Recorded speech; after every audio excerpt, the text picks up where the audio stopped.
থেকেই বলতে গেলে শুরুর দিন থেকেই প্রচারে ঘুরছেন, মহিলাদের কেমন সাড়া পাচ্ছেন? মহিলাদের সাড়া তৃণমূল কংগ্রেসের প্রতি, মমতা বন্দ্যোপাধ্যায়ের প্রতি এটা নতুন করে বলার কিছু নেই। মমতা বন্দ্যোপাধ্যায় ক্ষমতায় আসার পর থেকেই মহিলাদের যেভাবে অর্থনৈতিক, সামাজিক, রাজনৈতিক তাদেরকে অগ্রাধিকার দিয়েছেন, সেই ক্ষেত্রে মহিলার ভোট সবসময় মমতা বন্দ্যোপাধ্যায়ের পক্ষে আসে।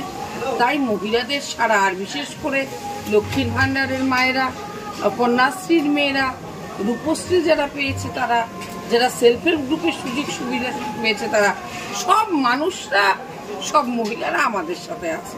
মিথ্যে কথা বলে দুই এক জায়গার কথা টেনে এনে কিছু বলি, মিথ্যে কথা দিয়ে তো আর মহিলাদের মন জয় করা যায় না। মহিলাদের মনটা মমতা বন্দ্যোপাধ্যায় জয় করেছেন। আর আমাদের প্রার্থীর সাথে মহিলা কর্মীরা প্রচুর সংখ্যক, আপনারা নিজেরাও দেখতে পাচ্ছেন, প্রচুর সংখ্যক মহিলা কর্মীরা আমাদের প্রার্থীর সাথে, তারাও মানুষের পাশে দাঁড়াচ্ছে, পাশে যাচ্ছে, বিভিন্ন বাড়ি বাড়ি প্রচারে যাচ্ছে, যে কোনো জনসভা, কুলি বৈঠক, পথসভায় মহিলাদের একটা চোখে পড়ার মতো তাদের উপস্থিতি।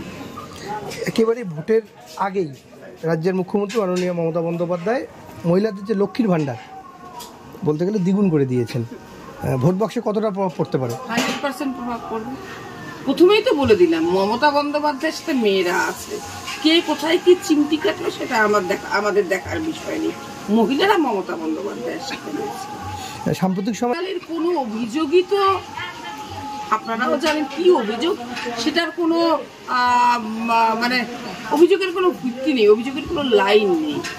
কারা কি বলছে এটা নিয়ে আমি কথাই বলতে চাচ্ছি না। ওদের আসল অভিযোগ কোনটা সেটাই আমরা বুঝতে পারছি। সন্দেশখালী ওই কথায় সাধারণ মহিলারা, ওই সমস্ত মিথ্যে কথায় বা অপপ্রচারে সাধারণ মহিলারা বিভ্রান্ত হবে না। টিভি খুললেই তো সমস্ত কিছু বিজেপি দেখাচ্ছে, মোদিজিকে দেখাচ্ছে, সেটা 14 সন থেকে দেখিয়ে আছে। পশ্চিমবঙ্গের ভোটে প্রভাব কোনোদিন পড়েনি, পড়বেও না।